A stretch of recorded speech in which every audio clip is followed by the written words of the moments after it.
Vamos orar juntos. Santo e misericordioso Deus Pai, que criou os céus e a terra e todas as coisas, que governa toda a história deste mundo e conduz a vida de cada pessoa, tanto a vida como a morte, a felicidade e o sofrimento. Quando estávamos vivendo neste mundo cheio de pecado, sem nenhuma esperança, o Senhor teve misericórdia de nós e pelo sangue precioso de Jesus Cristo derramado na cruz, nos salvou e nos fez filhos de Deus. Te agradecemos por isso.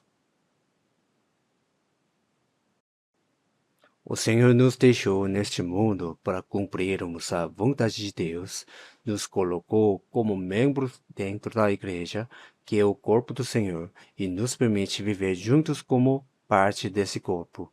Também agradecemos porque sempre nos sustenta com a palavra, acrescenta o poder do Espírito Santo, nos faz amar uns aos outros dentro da comunhão e nos leva a pregar este evangelho ao mundo. Nestes últimos tempos, o Senhor confiou à nossa igreja o Evangelho do Reino de Deus e continua nos guiando para pregá-lo.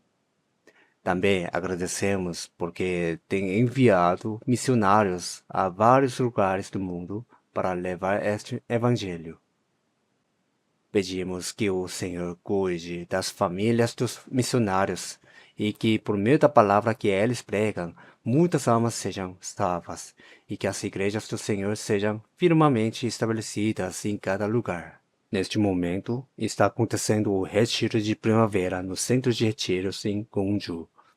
Muitas novas pessoas estão ouvindo a palavra com desejo no coração. Que elas possam ouvir o Evangelho da salvação por meio da palavra da verdade e da graça, e que o Senhor toque cada uma com suas mãos misericordiosas, opere no coração delas e as conduza à salvação para que se tornem filhos de Deus. Nesta manhã, queremos mais uma vez refletir em nosso coração a palavra do Senhor. Deus Pai nos guia com a palavra que precisamos. Oramos em nome do Senhor Jesus Cristo. Amém. O coral vai louvar.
Vamos procurar Judas. Judas. Judas, capítulo 1. Versículo a partir do 1 até 4. Judas, capítulo 1, de 1 a 4. Eu lerei.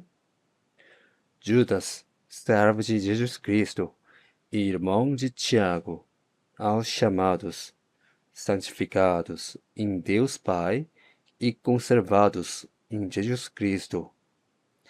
Misericórdia e paz e amor vos sejam multiplicados.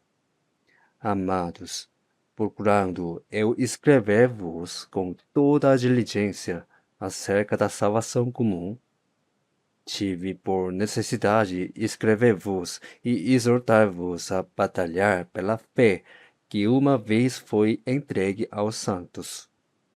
Porque se introduziram furtivamente a alguns, os quais já antes estavam escritos para este mesmo juízo, homens ímpios, que convertem em dissolução a graça de Deus e negam a Deus, o único dominador e Senhor nosso Jesus Cristo.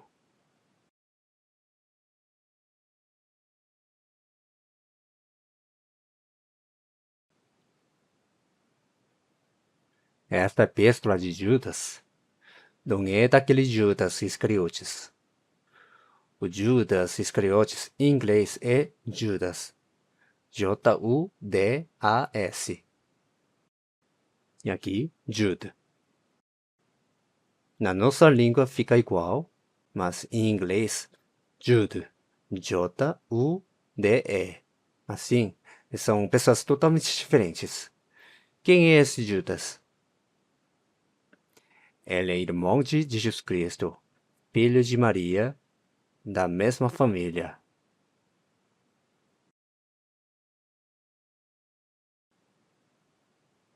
O irmão dele, Tiago, também é irmão de Jesus. E esse Judas também, até Jesus ser crucificado, morrer e ressuscitar, não acreditava que Jesus era o Cristo.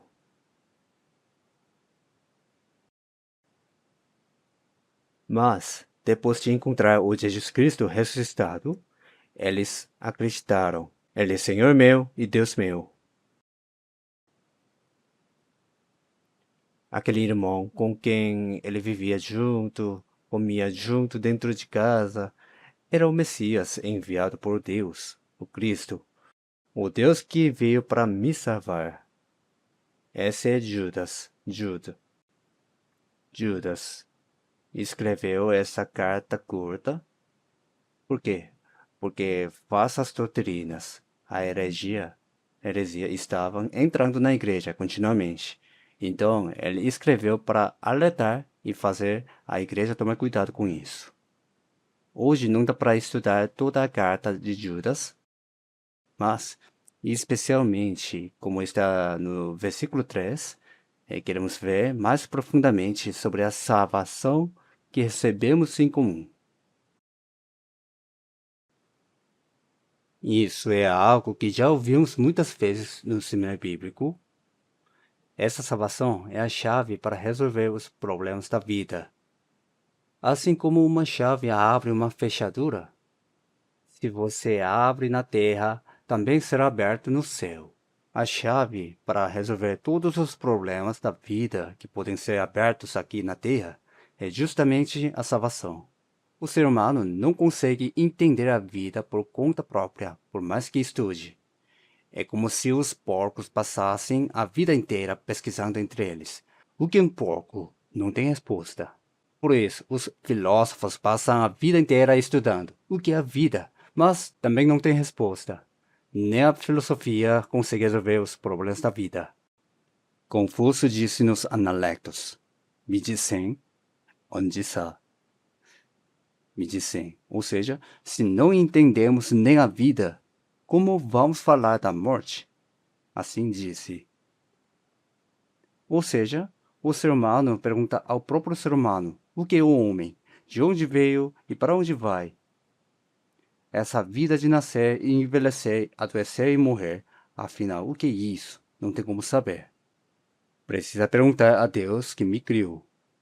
O homem vive uma vida curta, mas depois da morte entra em um mundo eterno. Até aqueles que diziam com firmeza, morreu, acabou, também entram nesse mundo eterno depois da morte. A lagarta não sabe, mas entra no casulo e depois sai como uma linda borboleta. Ela nem imagina que vai se tornar uma borboleta. O ser humano é a mesma coisa. Quando Deus criou o homem, não foi para viver somente neste mundo, mas para viver com Deus, em glória no mundo eterno. Por isso, assim como dentro de uma semente já tem a flor preparada, e dentro do ovo já tem o pássaro preparado, Deus colocou a eternidade dentro do nosso coração. Como está em Eclesiastes capítulo 3, versículo 11 na Bíblia, Deus colocou no coração do homem o desejo pela eternidade. Mas na Bíblia em inglês diz assim: He has also set eternity in the heart of man. Ou seja, Deus colocou a eternidade dentro de nós. Assim como quando se planta uma semente, nasce uma flor, e quando o ovo é chocado, nasce um pássaro. Da mesma forma, depois que morremos, entramos na eternidade. O que vemos com os olhos não é tudo. O camarão que vive no mar não conhece o mundo do coelho que vive na montanha. Existem muitas coisas que nós simplesmente não sabemos. Hoje em dia, a gente anda com o celular o dia inteiro, de manhã até a noite, a ponto de não conseguir viver sem ele. Mas como todas essas funções funcionam? Quando ligamos com o celular, por exemplo, falamos com alguém lá na África com celular. Como isso é possível? Explica aí. A gente não sabe, mas usa mesmo assim, não é? Dentro dele tem música, tem vídeo, tem tantas funções que nem sabemos todas. Hoje em dia, a pessoa come e nem paga com dinheiro, só encosta o celular e pronto. Se você falasse isso para um senhor lá da época bem antiga, ele nem acreditaria, talvez até brigaria com você, não é? Mas nós não sabemos como isso funciona.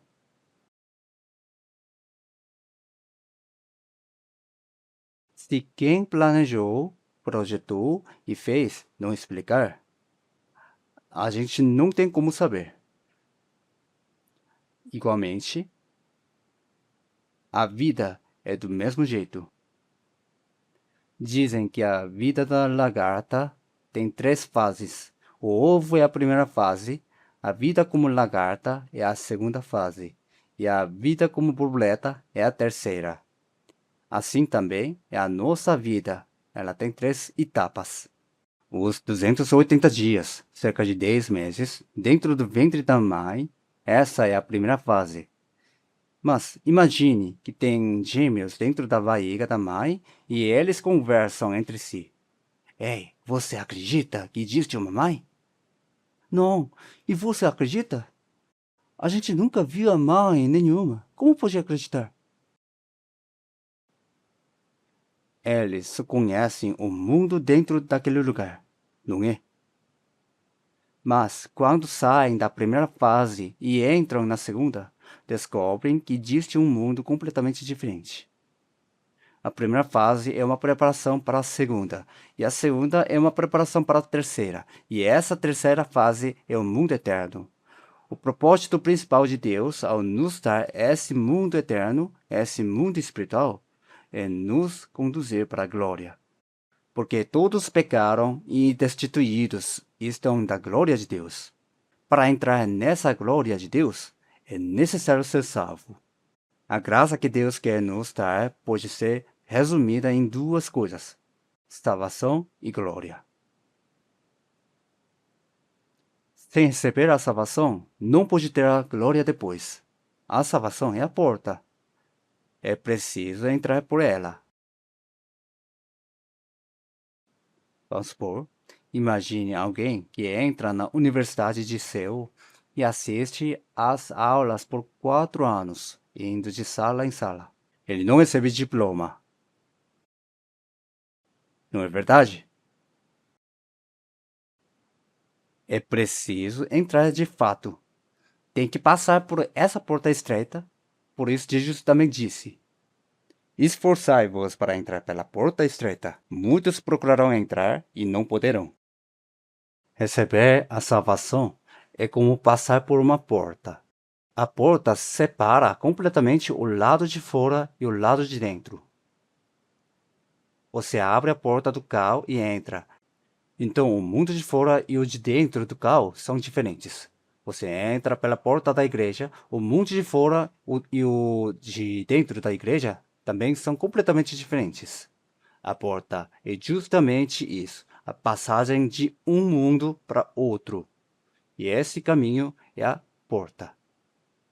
Por isso, Deus chama a porta da salvação de porta estreita. Mas existem muitas que nem são portas de verdade e mesmo assim são largas e muitas pessoas entram por elas. A porta que leva à morte é larga, o caminho também é largo e são muitos os que entram por ele. É preciso passar por essa porta da salvação para depois receber aquilo que Deus ainda quer nos dar. A salvação é dada igualmente a todos, mas a glória é diferente.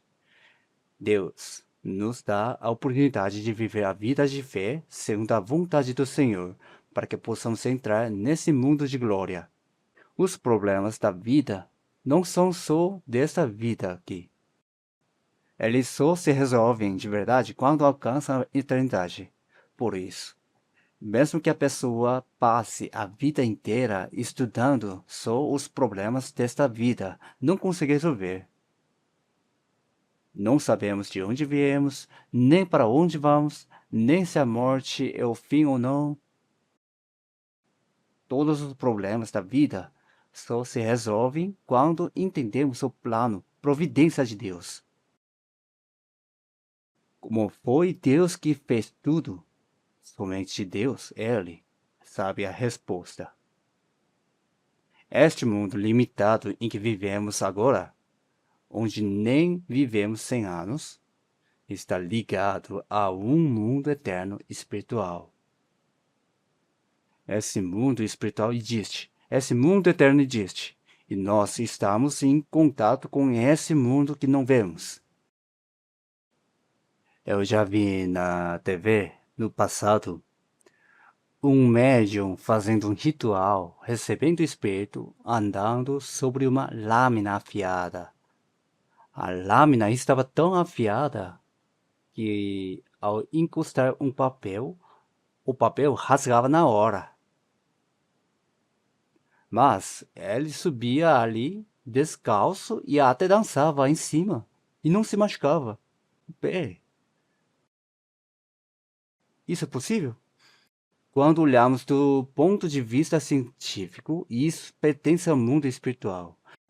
Essas coisas espirituais muitas vezes são chamadas de milagres, e Deus mostrou muitas dessas obras ao longo da história de Israel. Nós estamos ligados ao mundo espiritual. Deus, que está nesse mundo espiritual, disse com os profetas: Moisés, escreve isso em um livro. Jeremias, Ezequiel, filho do homem. Esse mundo espiritual está ligado ao mundo humano. Nós estamos vivendo neste mundo limitado, mas isso é para, no fim, estarmos ligados ao mundo espiritual. E nesse mundo espiritual, nesse mundo eterno, só existem dois destinos: ou o céu eterno ou o inferno eterno, um dos dois. Por isso, Deus deseja que todos sejam salvos e entrem no céu eterno. Mas as pessoas acham que sabem demais, rejeitam isso e até se opõem. Dizem: este mundo é melhor. Isso aqui é tudo. e vivem com esse próprio pensamento curto, limitado. Nós, por outro lado, entendemos que a nossa missão é fazer com que elas conheçam que Deus existe e anunciar esta palavra para que possam entrar no céu eterno e receber a vida eterna. Não é?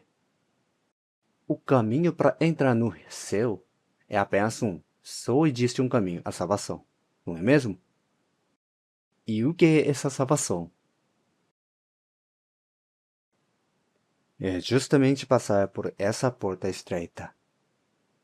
A Bíblia diz que passar pela porta estreita é receber o perdão dos pecados. Receber a salvação não é por boas obras, nem por guardar perfeitamente a palavra de Deus e tentar se tornar puro por si mesmo.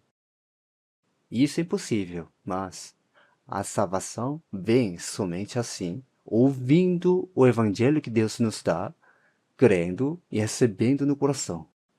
Em Lucas capítulo 1, versículo 77, dar conhecimento da salvação na remissão dos seus pecados. A salvação vem pelo perdão dos pecados. Para receber esse perdão, tem uma coisa que a pessoa precisa fazer uma vez na vida: conhecer a si mesmo. Como disse Sócrates, conhece-te a ti mesmo. É preciso saber quem eu sou. Aos olhos de Deus, o homem está completamente manchado pelo pecado em toda a sua vida, como um vermezinho. Nesse estado, não pode entrar no céu. O céu é um lugar onde não existe pecado nenhum. Não existe injustiça. Se tiver até o menor pecado, não pode entrar no céu. Por quê? Porque o céu é um lugar onde essas coisas não existem e só pode entrar quem não tem isso. E o que é necessário para receber essa salvação? Justamente arrependimento e fé. Por isso, o Senhor Jesus disse: a vida eterna, ou seja, ir para o céu, que te conheçam a ti só, por o único Deus verdadeiro, e a Jesus Cristo a quem enviaste. Quando conhecemos o único Deus verdadeiro, vemos que Deus é justo, santo e bom. Mas, para entrar no céu, é preciso estar de acordo com esse padrão, mas eu não sou justo, nem santo, nem bom como Deus. E isso se chama pecador. Com essa condição, não posso entrar no céu. Quando eu entendo e reconheço isso, então eu busco a misericórdia de Deus. Senhor Deus, não mereço. O Senhor pode resolver esse meu pecado e me leva para o céu, por favor.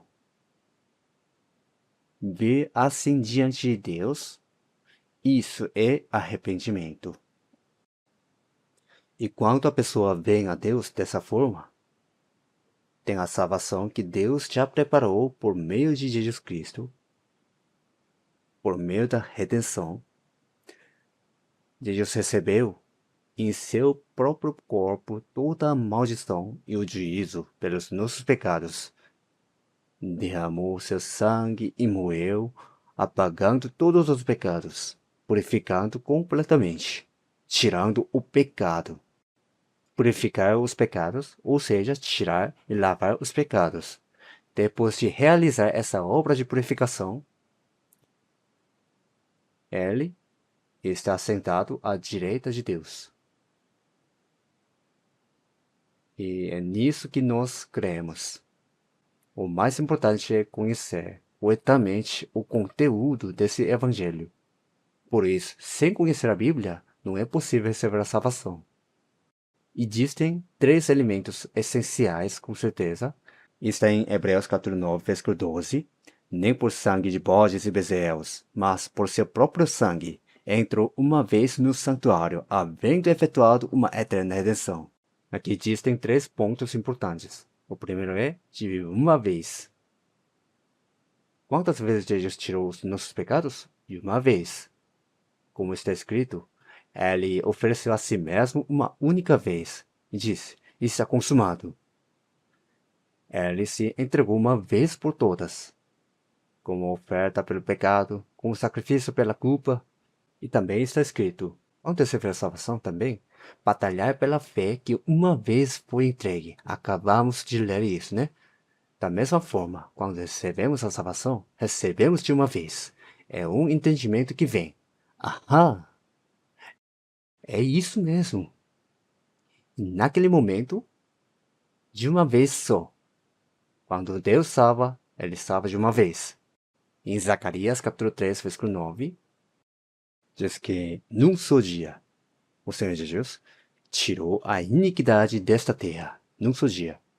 O segundo ponto é pelo sangue de Jesus. Pelo sangue de Jesus. A Bíblia diz que Deus comprou a igreja com o seu próprio sangue. E também diz, pelo seu sangue recebemos a redenção, isto é, o perdão dos pecados, pelo seu sangue. Por isso, em Hebreus capítulo 9, versículo 22, tem derramamento de sangue não há remissão. Então, antigamente diziam assim, se alguém dá testemunho e não fala do sangue, tem que ouvir de novo, né? Porque é certo, assim como você não pode ir ao supermercado e comprar sem dinheiro, sem o sangue de Jesus Cristo, nunca podemos receber a salvação. Somente pelo sangue. Por isso, em Apocalipse capítulo 1, versículo 5, diz, em seu sangue nos lavou dos nossos pecados. E o terceiro ponto, esse perdão cobre só os pecados do passado? Não, ele realizou uma redenção eterna. Por isso, aperfeiçoou para sempre. Em Hebreus capítulo 5, versículo 9, veio a ser a causa da eterna salvação. A salvação eterna precisa desses três pontos. O Senhor Jesus está vindo ao encontro de João Batista, que estava batizando no Rio Jordão. João Batista já tinha recebido uma palavra do Espírito Santo. O Espírito disse a ele, sobre aquele que vires descer o Espírito, e sobre ele repousar, esse é o que batiza com o Espírito Santo e testemunha. João estava batizando com o batismo de arrependimento no Rio Jordão. Vocês sabem o que é esse batismo de arrependimento, não é? O batismo de arrependimento é, por exemplo, uma pessoa reconhece: eu criei em Deus, vivi dentro da religião, judaísmo, guardei a lei, o sábado, dei o dízimo, orei, mas não sou justo nem santo como Deus. No fim, sou um pecador que só pode ir para o inferno. Reconhecer isso e admitir, eu não tenho saída, estou condenado. Entrar na água e sair dela representa isso. As pessoas estavam ali, em fila, esperando para receber esse batismo, e naquele momento Jesus chegou. Então João disse: Eis o Cordeiro de Deus que tira o pecado do mundo. Ao ouvir isso, aqueles que tinham recebido o batismo de arrependimento pensaram: Ah, eu estava condenado por causa do meu pecado, mas esse é o Messias, o Cristo, que foi prometido no Antigo Testamento. É ele mesmo? Uau! Então é ele, o Messias, o Cristo, que vai derramar o sangue e perdoar meus pecados para sempre. No momento em que a pessoa crê nisso, ali mesmo, nas águas do Jordão, ela recebe a salvação naquele instante. Não é assim? És o Cordeiro de Deus que tira o pecado do mundo. Todos os pecados. Por isso, um dos malfeitores na cruz, ao lado do Senhor Jesus, naquele momento, de uma vez. Aquele que está morrendo ao meu lado, derramando sangue, é o Messias, o Cristo que está levando diante de Deus todos os meus pecados, os grandes, os pequenos, até os menores, tudo o que cometi em pensamentos, palavras e ações, e está sendo julgado no meu lugar. Ele creu nisso e disse: Senhor, lembra-te de mim quando entrares no teu reino. Me lembre, por favor.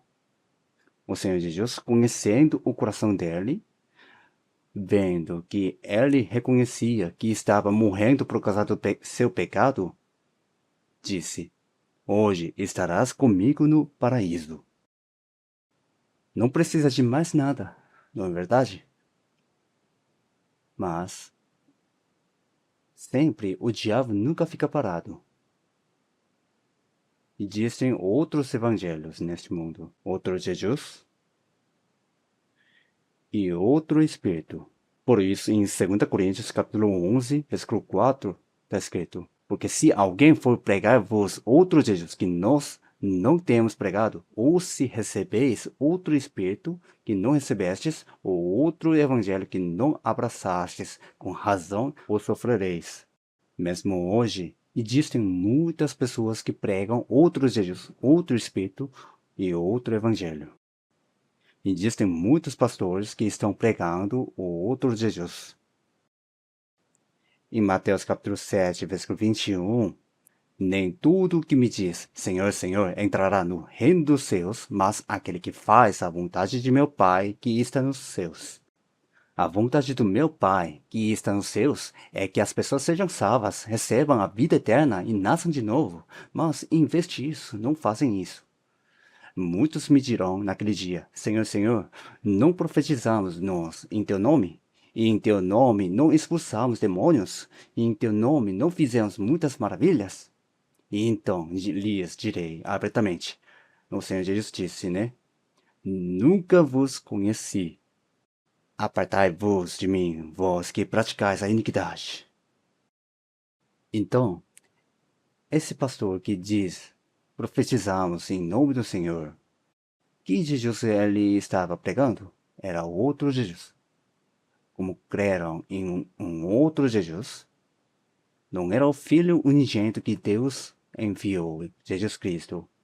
Por isso, ele diz: Eu nunca vos conheci. Você diz que nasceu na igreja?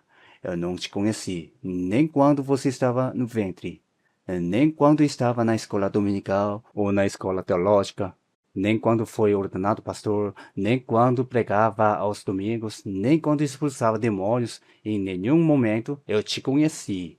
Apartai-vos de mim, vós que praticais a iniquidade. Era preciso passar por essa porta, mas não passaram. É por isso que a salvação é algo tão importante. Como escaparemos nós se não atentarmos para uma tão grande salvação? Como está em Hebreus capítulo 2, versículo 3, é uma grande salvação. Primeiro, Deus, antes de tudo, olha justamente para isso. Dizem que um pastor e sua esposa saíram para evangelizar. Eles trancaram a porta de casa com chave, mas quando voltaram à noite, viram a luz acesa e 3 pessoas andando dentro da casa. Ué? Como tem gente dentro da nossa casa? A chave só está com a gente. Então eles abriram a porta e entraram. Ah, pastor, chegaram agora? O senhor trabalhou tanto hoje, então nós preparamos comida, limpamos a casa e até lavamos a roupa. Então, e o que o pastor diria nessa hora? Ah, muito obrigado. Será? Não. Ele diria: Como vocês entraram aqui? Como vocês entraram aqui? Aquele que não entra pela porta é ladrão e salteador. Como entraram aqui? A salvação é tão importante assim. O importante é como você entrou. Não é? Mesmo que alguém estude 10 anos na Universidade de Seul, se não entrou pela porta da admissão, não recebe diploma, não é verdade? A salvação é assim tão importante, mas o problema é Satanás. Ele traz outro espírito, faz as pessoas falarem em línguas, faz sinais e milagres. Mas Deus diz: a esse cuja vinda é segundo a eficácia de Satanás, com todo o poder e sinais e prodígios de mentira, porque não receberam o amor da verdade para se salvarem. Toda atividade espiritual feita sem ter recebido a salvação vem do espírito de Satanás. É um outro espírito. E também existe outro evangelho. Como assim a pessoa é salva de uma vez só? Isso é orgulho. Estamos nos esforçando há anos, nem sabemos se realmente somos salvos. Só depois de morrer vamos saber. De uma vez só? Como pode ser só pelo sangue de Jesus? Eu preciso frequentar a igreja sem falta, me esforçar, fazer algo diante de Deus para então ser salvo. Tudo isso é outro evangelho. Os pecados originais foram perdoados, mas os pecados que eu cometo agora, essas ideias são uma redenção ilimitada. Os pecados do passado foram perdoados, mas e os do futuro, o que fazer?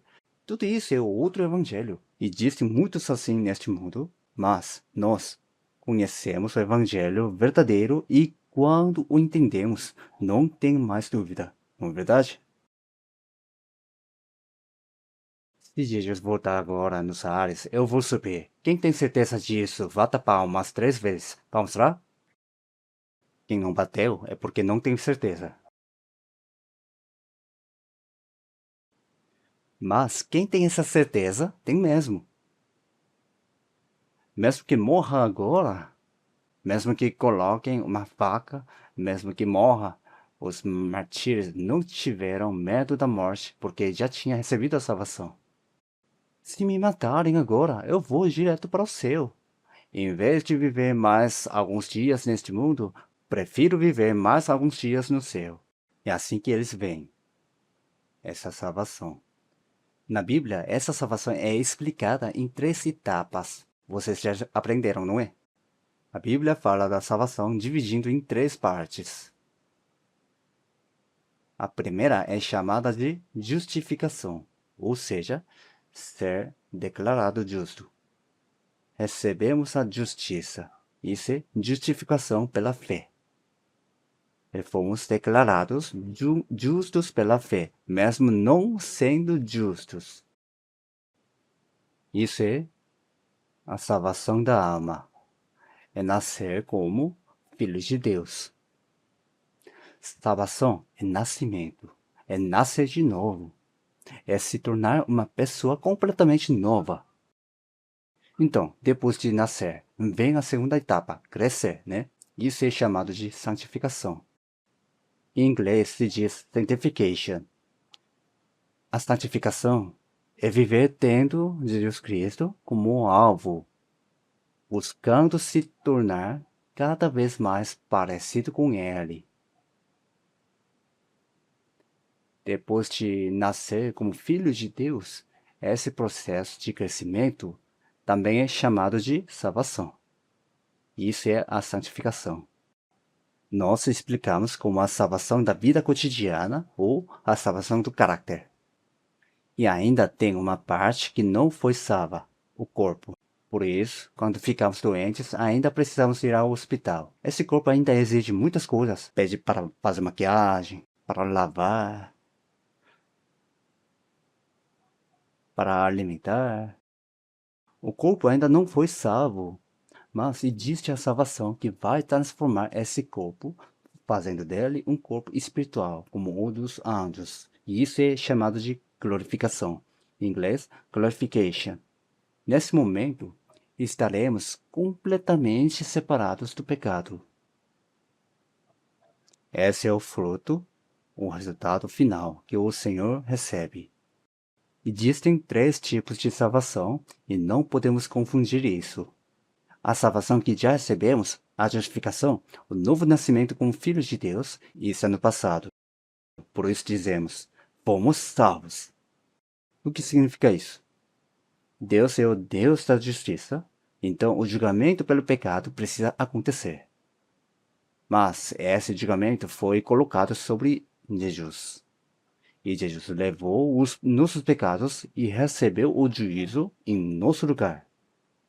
Quando cremos nessa redenção, Deus considera essa fé como justiça. E assim, fomos justificados, recebemos a salvação. Diz assim, Efésios capítulo 2. Efésios capítulo 2, versículo 8 e 9. Vamos ver. Efésios 2, versículo 8 e 9. Vamos ser juntos. Porque pela graça sois salvos, por meio da fé. E isto não vem de vós, é dom de Deus. Não vem das obras, para que ninguém se glorie. Sois salvos. Existe essa expressão, fomos salvos. Então, se fomos salvos, significa que tem alguém que nos deu essa salvação. Então, quem foi que me deu a salvação? A Bíblia diz, em nenhum outro há salvação. E também diz que não existe outro nome debaixo do céu, nenhum outro nome há dado entre os homens pelo qual devamos ser salvos. O Senhor Jesus também disse, eu sou o caminho, e a verdade e a vida. Ninguém vem ao Pai, ao céu, senão por mim. Assim disse, essa salvação é dada por Jesus, mas precisa ter acontecido de fato, não é? Há 2000 anos, no Monte do Calvário, o Senhor Jesus derramou seu sangue na cruz e declarou a toda a humanidade, está consumado. Ao morrer derramando seu sangue, ele realizou a salvação de toda a humanidade, pelos de todo o mundo. Ou seja, todos os pecados do mundo foram colocados sobre Jesus na cruz, e todo o juízo por esses pecados foi executado ali. Por isso, qualquer pessoa que crê nesse fato recebe o perdão e fica sem pecado, de tal forma que não pode mais ir para o inferno. Então, tem pessoas que criticam o cristianismo e dizem: ah, vocês dizem que quem crê vai para o céu e quem não crê vai para o inferno? Como isso pode? Mas, se entenderem todo esse processo, que o Senhor Deus veio a este mundo em forma de homem e realizou a salvação, eles não falariam assim. Não é mesmo? Como lemos em Isaías 53, o Senhor Jesus passou por todo aquele sofrimento e dor para salvar a mim, uma pessoa. Se alguém rejeita esse amor, essa grande graça, o que vai acontecer? Por isso o Senhor Deus já deixou tudo preparado para que ninguém precise ir para o inferno. Certo ou errado? Certo, não é? Mas o curioso é que, mesmo assim, existem as pessoas que insistem em ir para o inferno. Isso também é um milagre.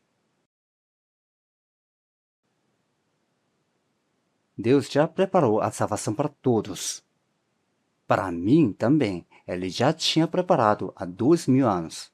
Mas eu nem tinha nascido naquela época. E vivendo agora, no começo, eu ficava em dúvida se Deus existia ou não, mas por meio da Bíblia, passei a ter certeza de que Deus existe, e que o céu e o inferno existem, e desejando ir para o céu, percebi que eu estava no caminho da morte, então me arrependi e voltei para Deus, e compreendi o amor da redenção que o Senhor Jesus Cristo realizou. O dia em que eu entendi isso e recebi a salvação, esse é o dia da minha salvação. Existe esse dia, não é? O dia em que eu não sabia, mas ouvi o Evangelho e criei que meus pecados foram perdoados. Esse é o meu dia da salvação. É o dia da minha salvação. Ahá! É isso! Até então, eu vivia neste mundo preso ao príncipe deste mundo, o diabo, seguindo o espírito que atua na desobediência, em que nasci de novo como filho de Deus para entrar no reino dos céus. Esse dia existe, não é verdade? Mesmo que você não lembre exatamente a data. A Bíblia, Colossenses, depois de Filipenses, Colossenses, capítulo 1, vamos ver, Colossenses capítulo 1, versículo 6. Colossenses capítulo 1, versículo 6. Vamos ler juntos. Que já chegou a vós, como também está em todo o mundo, e já vai frutificando, como também entre vós, desde o dia em que ouvistes e conhecestes a graça de Deus em verdade. Esse evangelho, depois de 2000 anos, chegou até nós. Nós nascemos neste mundo, ouvimos este evangelho e houve um dia em que realmente entendemos a graça de Deus. A graça significa isso. Como eu não podia fazer, Deus fez por mim. Existe um dia em que entendemos essa graça de Deus, essa obra de redenção. Desde o dia, como também está em todo o mundo, e já vai frutificando como também entre vós. Existe esse dia. Em Filipenses capítulo 1, versículo 5, pela vossa cooperação no Evangelho, desde o primeiro dia até agora. Existe um primeiro dia. Existe esse primeiro dia. A partir do dia em que a alma é salva, a pessoa permanece na igreja, que é o corpo de Cristo, e a vida de fé começa. Quando lemos os testemunhos dos homens de fé do passado, eles sempre registram o dia em que entenderam o amor e a graça de Jesus Cristo. Alguns até dizem claramente, em tal dia, em tal lugar, ouvi essa palavra, entendi o Evangelho e me tornei filho de Deus. Eles deixam isso bem definido. E a Bíblia também distingue claramente o antes e o depois. Antes, ou seja, antes de entender essa verdade, a pessoa vivia de um jeito, mas depois passa a viver de outro. Existe uma separação clara entre o antes e o depois. Antes de casar e depois de casar, a vida é diferente, não é? É igual? É diferente, não é? Antes vivia sozinho, agora vive junto com outra pessoa. Mas imagina alguém criticando. Olha lá, aquele casal tem um dia de casamento. Isso faz sentido? É a mesma coisa que dizer. Aquela pessoa tem um dia de aniversário e ainda comemora. Que estranho. Isso faz sentido? Claro que não. Isso quer dizer que existe um dia. Porque não existiria. Está na Bíblia. Mesmo que alguém, como um órfão, não saiba ou tenha esquecido o dia do seu aniversário. Mas isso quer dizer que ele não tem aniversário porque não sabe da sua data de nascimento? É, só porque não sabe o dia de nascimento, não existe o dia? Quem pensa assim, levanta a sua mão, por favor. Ninguém, né? Mesmo que ninguém tenha contado nem informado, aquele órfão, o menino, com certeza nasceu em um dia ou não. Qual é a prova? Ele está vivo agora. É a mesma coisa. Se um casal vive junto, por quê? Porque existe um dia em que se casaram, com certeza. Por isso, quando lemos a biografia de homens de fé, alguns dizem assim: eu tenho dois aniversários. Um é o dia em que nasci fisicamente dos meus pais, e o outro é o dia em que nasci de Deus, pela palavra, quando minha alma nasceu de novo. Eles dizem assim: eu tenho dois aniversários. Mas o problema é que algumas pessoas criticam dizendo, eles dizem que só é salvo quem tem um dia, um mês, uma data exata da salvação. Não. Isso é distorcer o que foi dito. Não é mesmo? Nós podemos até esquecer a data. Quando damos testemunho, não falamos sempre, fui salvo no dia tal, mês tal. Às vezes falamos, às vezes não. Mas se não tiver essa data, não pode ir para o céu. O que você acha disso? Não é? Ser dito como filhos dos meus pais é porque houve um dia em que meus pais me deram a luz. Não é verdade? É disso que se trata a salvação da alma. Agora eu nasci como filho de Deus, e sobre esse novo nascimento, em Efésios, capítulo 2, versículo 10, também diz: somos feitura sua. Somos criados para as boas obras. Fomos criados, fomos feitos. Em 2 Coríntios capítulo 5, versículo 17, diz: somos uma nova criatura. Ou seja, nascemos de novo. Nascemos como uma pessoa completamente diferente. Isso é algo muito importante. Depois desse novo nascimento, vem a santificação. E essa parte está no presente. Filipenses, antes de Colossenses, capítulo 2. Vamos ver versículo 12. Filipenses 2, 12. Vamos ver juntos? De sorte que, meus amados, assim como sempre obedecestes, não só na minha presença, mas muito mais agora na minha ausência, assim também operai a vossa salvação com temor e tremor. Quem é não salvo acaba se confundindo. Olha, está escrito, operai a salvação.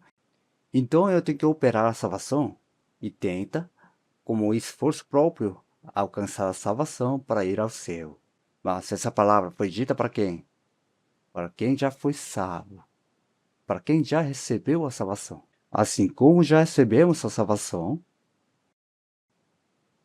como o Senhor Jesus já purificou os meus pecados e me tornou limpo, e agora a vida pura.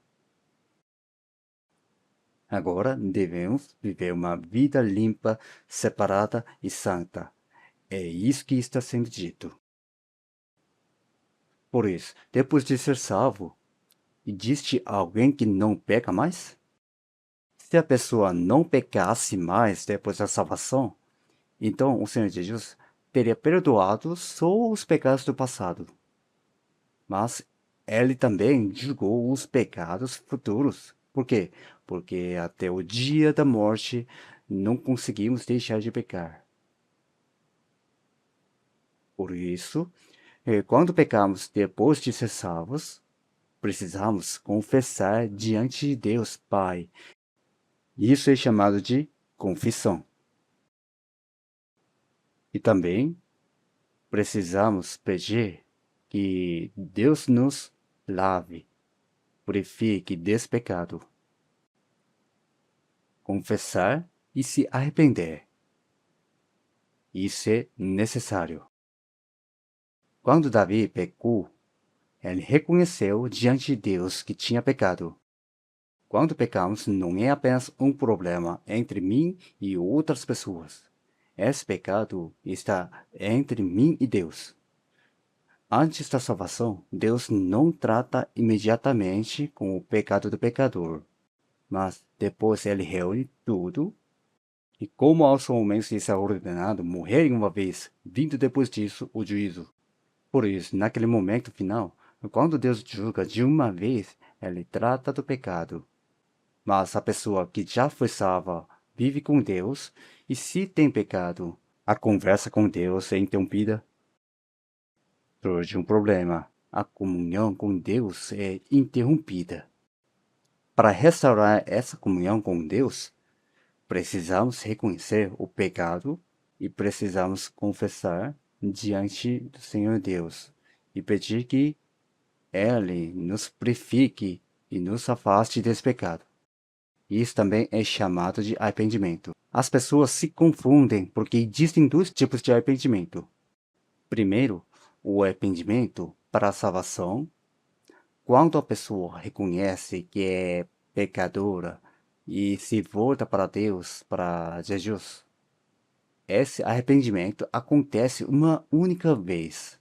É um arrependimento único. Foi esse arrependimento que João Batista dava no batismo. Depois vem o segundo, o arrependimento após a salvação. Cada vez pecamos, devemos orar, reconhecer nosso erro, confessar diante de Deus e nos arrepender. Ou seja, abandonar o pecado e nos voltar novamente. Mas Deus não deixa isso simplesmente passar. Você deve viver para a glória de Deus. Mas vai continuar vivendo assim? Se for necessário, Deus disciplina para que a pessoa se afaste daquele pecado. E isso se chama disciplina, castigo. Se a pessoa realmente se arrepende, se volta e abandona o pecado, pode terminar sem disciplina. Mas, se apenas fala que se arrependeu e não muda de verdade, então Deus disciplina para que ela se afaste daquele pecado. Mas se estáis sem disciplina, da qual todos são feitos participantes, sois então bastardos e não filhos. O Senhor Deus corrige o que ama. Por isso, é para nos levar a viver corretamente. Isso é a santificação. Mas algumas pessoas nos criticam dizendo assim: vocês dizem que depois de receber a salvação não tem mais nada a ver com o pecado. De jeito nenhum. Vá a qualquer igreja no mundo e diz de alguma igreja que ensina a pecar? Ou diz que o pecado não importa? Isso é falar sem saber. Se nós ensinássemos que depois da salvação pode pecar à vontade, se a nossa igreja ensinasse assim, ninguém ficaria aqui. Por quê? Porque isso não é o Evangelho, não é a Bíblia, não é a palavra de Deus. As pessoas diriam, essa igreja ensina errado, e iriam embora. Nunca, não é isso. De jeito nenhum. Eu realmente não entendo por que falam assim sem ouvir, sem conhecer. Nós ouvimos isso sempre, todo domingo. O pastor fala sobre isso. Isso é santificação. Nós estamos continuamente vivendo esse processo de santificação. Por isso, em Apocalipse, eu repreendo e castigo. Se, pois, zeloso e arrepende-te. Quantas vezes falamos, abandone esse pecado, volte atrás. E se a pessoa não se volta até o fim, o que acontece? Deus pode até tirar a vida. Por isso, quem foi salvo não pode permanecer no pecado até o fim. Por quê? Porque Deus leva antes. Assim não dá, e Ele a leva. Na 1 João, capítulo 3.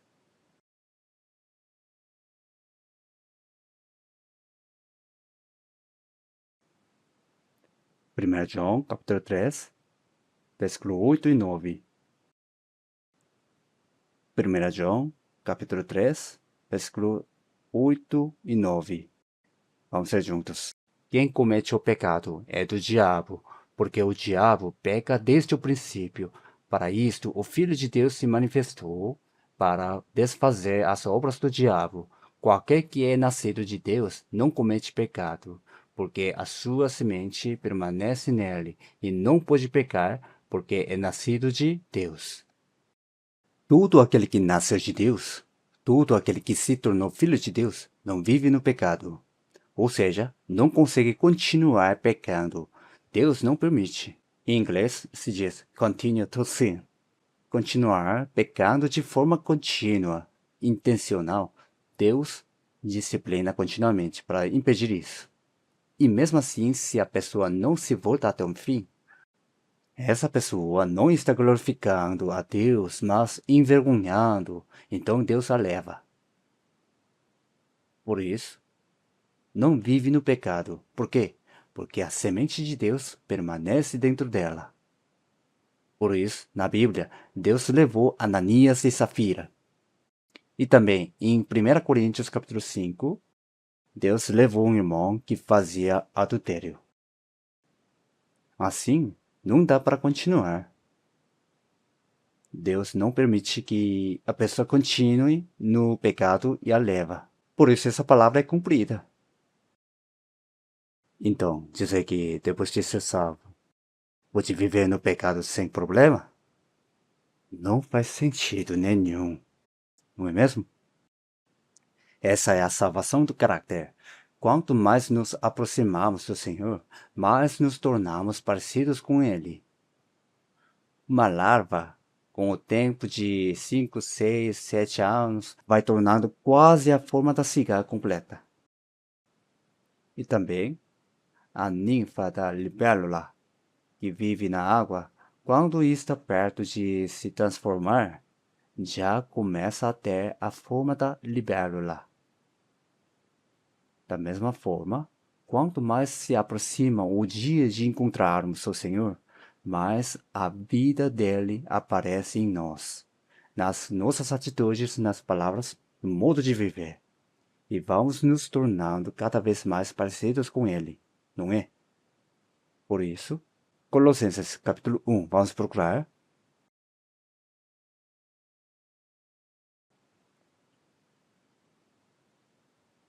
Colossenses 1, versículo 21. Colossenses 1, a partir do versículo 21. A vós também, que noutro tempo erais estranhos, e inimigos no entendimento pelas vossas obras, mas, agora, contudo, vos reconciliou no corpo da sua carne pela morte, para perante ele vos, vamos ser juntos, apresentar santos e irrepreensíveis e inculpáveis. Deus está nos transformando assim. É verdade, não é? Pouco a pouco. Ele faz com que dentro de nós, no interior, cresçam os frutos do Espírito. E quais são os frutos do Espírito? Amor, alegria, paz, longanimidade, benignidade, bondade, fidelidade, mansidão e domínio próprio. Dá esses frutos no interior. O fruto do Espírito cresce dentro de nós.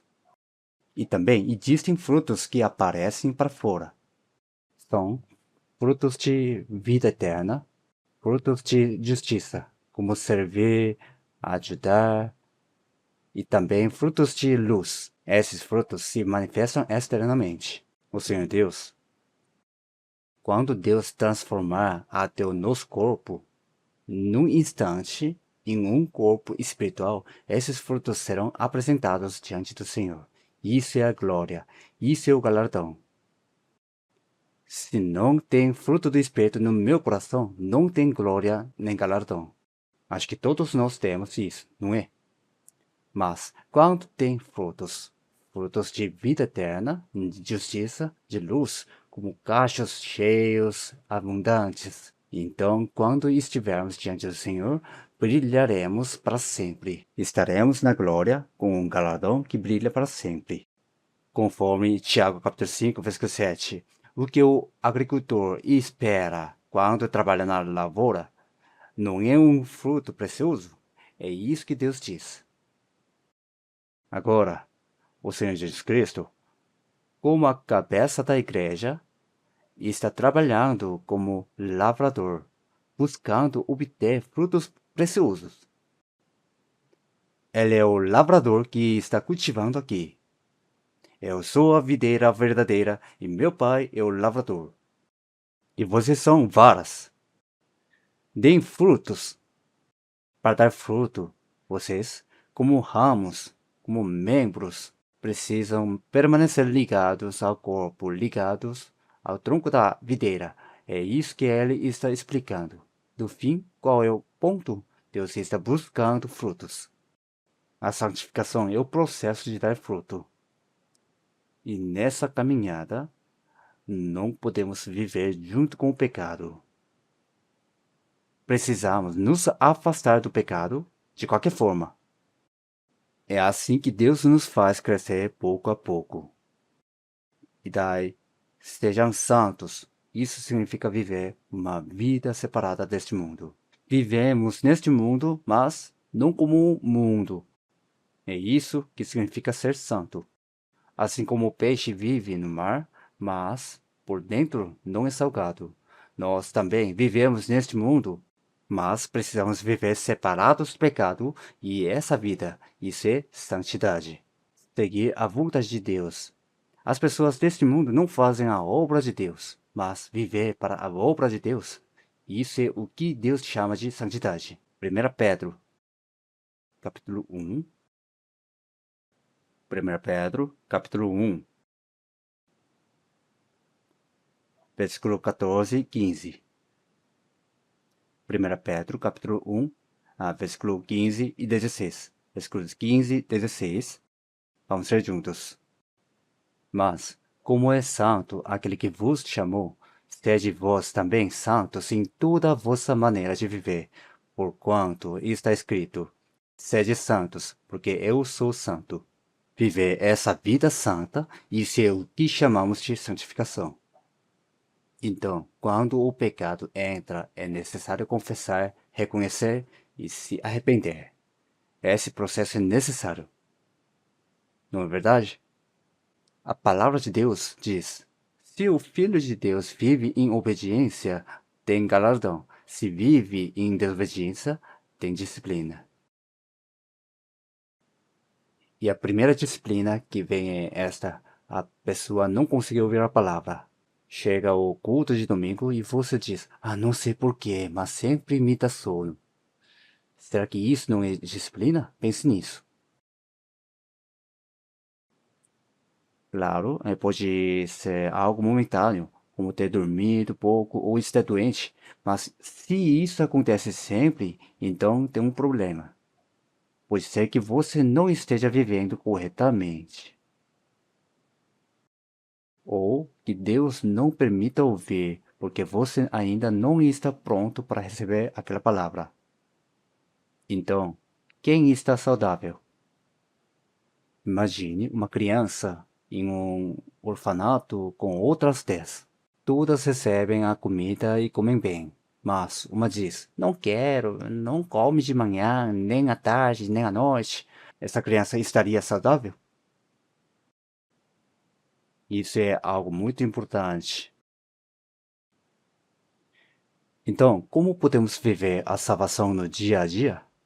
Primeiro,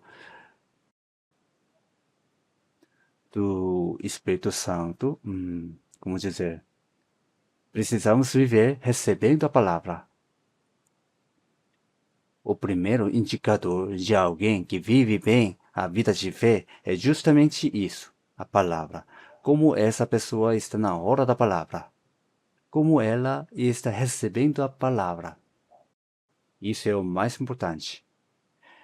João capítulo 10.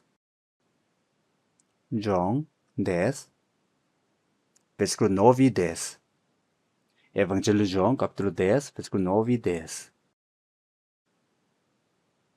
Vamos ser juntos. Eu sou a porta. Se alguém entrar por mim, salvar-se-á e entrará e sairá, e achará pastagens. O ladrão não vem senão a roubar, a matar e a destruir. Eu vim para que tenham vida e a tenham com abundância.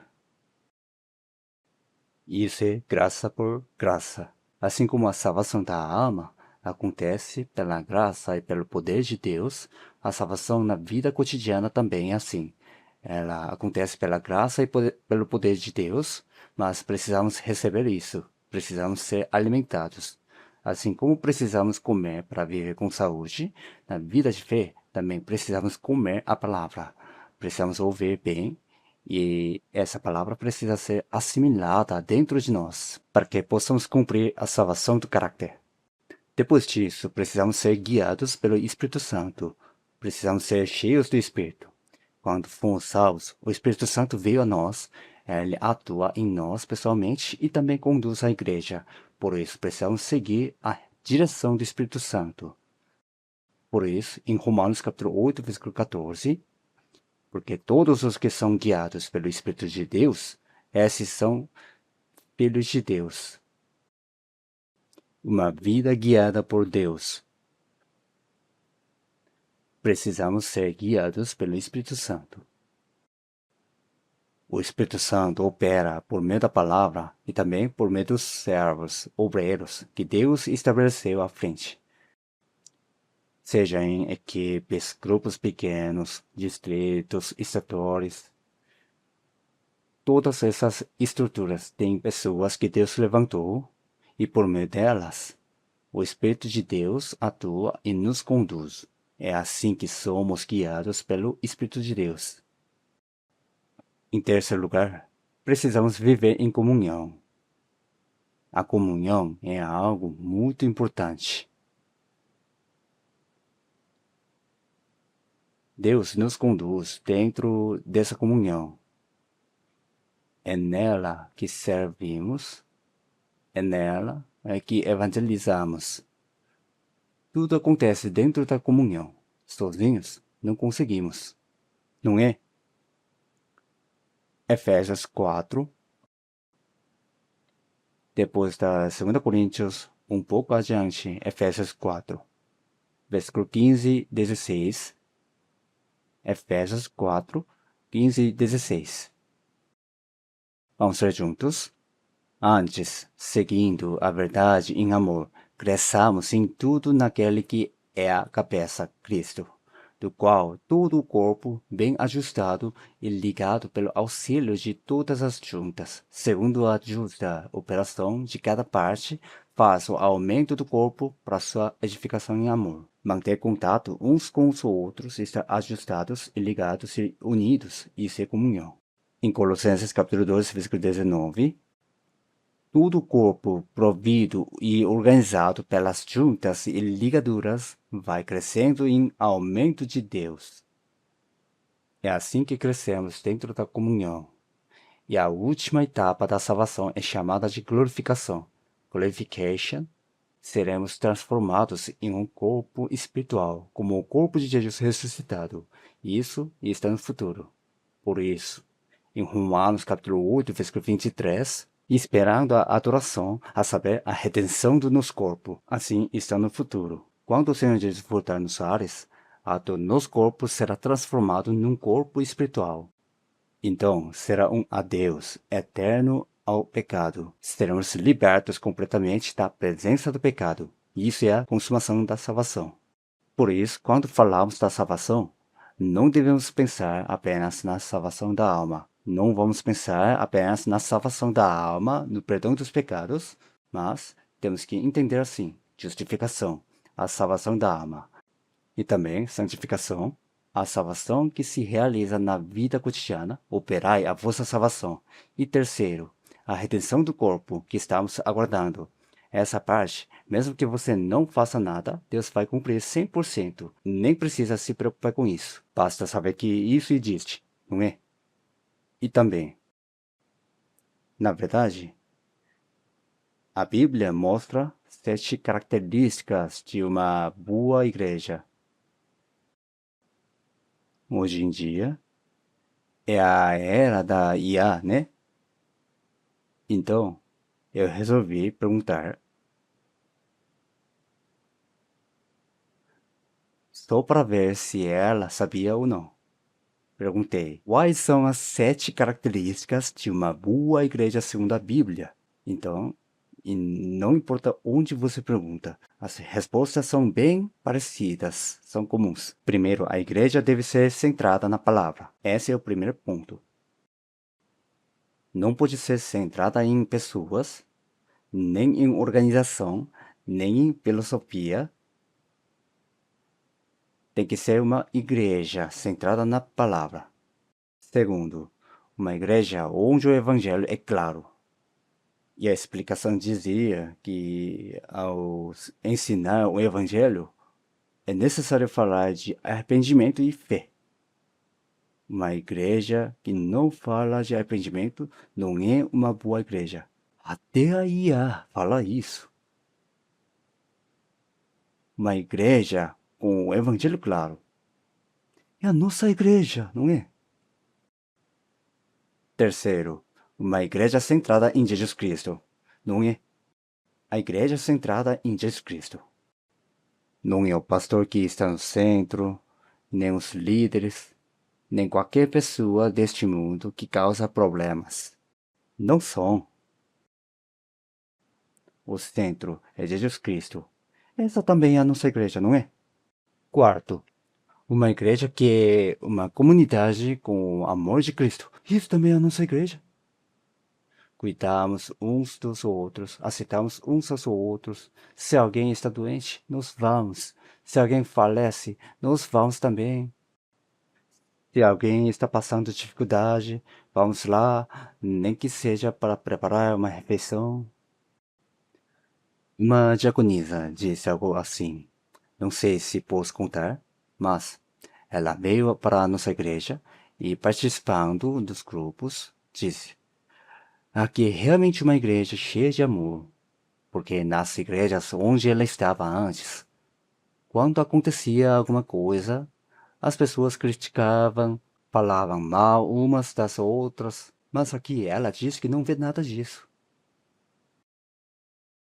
Uma igreja, realmente, que é uma comunidade com o amor de Cristo. Nisto todos conhecerão que sois meus discípulos, se vos amardes uns aos outros. Isso também é a nossa igreja, não é? E quinto, uma igreja que busca a santidade. Não trata o pecado de forma leve, mas procura cada vez mais se parecer com Jesus Cristo e viver uma vida mais limpa. Não é isso que estamos fazendo? Sexto, uma igreja que promove o crescimento espiritual e o discipulado dos irmãos. Não é apenas participar de vez em quando, mas ajudar cada pessoa a crescer na fé, a ser transformada. Tem igreja que a pessoa só vai no domingo e volta. E acha que isso é vida de fé. Mas não é só isso. Uma igreja verdadeira ajuda a edificar a fé e forma discípulos de verdade. Colossenses, capítulo 1, versículo 28. Vamos ver. Colossenses 1, versículo 28. Vamos ver juntos. A quem anunciamos, admoestando a todo homem e ensinando a todo homem em toda a sabedoria, para que apresentemos todo homem perfeito em Jesus Cristo. Por isso, os líderes de distritos, os responsáveis de grupo, evangelistas, diáconos e anciãos, todos. Se alguém está meio fraco na fé, vão até essa pessoa para ajudá-la a se firmar. É uma igreja que ajuda no crescimento espiritual e no discipulado dos irmãos. Isso também é o que estamos fazendo. E sétimo, uma igreja missionária. A igreja missionária. É a nossa igreja, não é?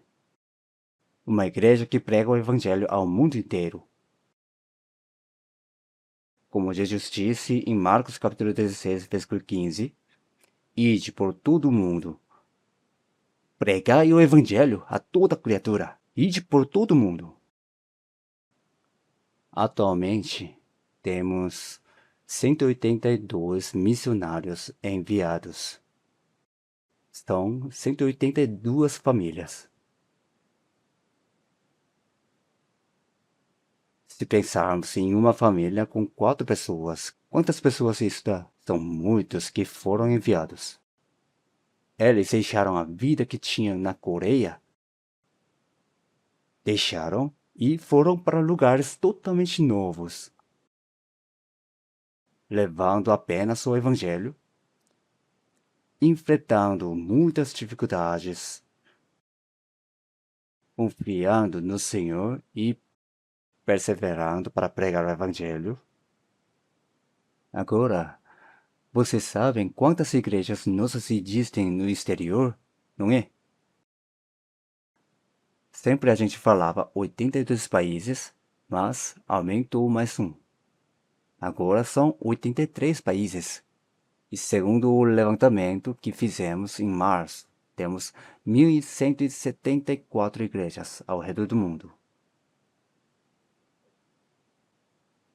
Uma igreja que faz missões até o exterior. Isso é, de fato, uma boa igreja. E dizem que para discernir se uma igreja é realmente boa, precisamos fazer algumas perguntas. A pregação é bíblica ou é só conversa deste mundo? É centrada em Jesus ou centrada em pessoas? O evangelho de arrependimento e fé, é claro? Ou o amor do Senhor está realmente presente? os irmãos estão sendo transformados? Se essas coisas estão acontecendo, então é uma boa igreja. A nossa igreja é uma boa igreja, não é? Sim, é. Porque tem pessoas que vieram de outros lugares e elas sabem disso. Nós também sabemos. E o Senhor também sabe, não é mesmo? Hoje vamos encerrar por aqui, vamos orar.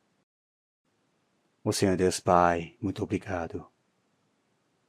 Por meio do sangue que Jesus Cristo derramou na cruz, o Senhor nos salvou, nos colocou como membros dentro da igreja, onde o Senhor atua, e sempre está conosco, nos guiando e nos santificando.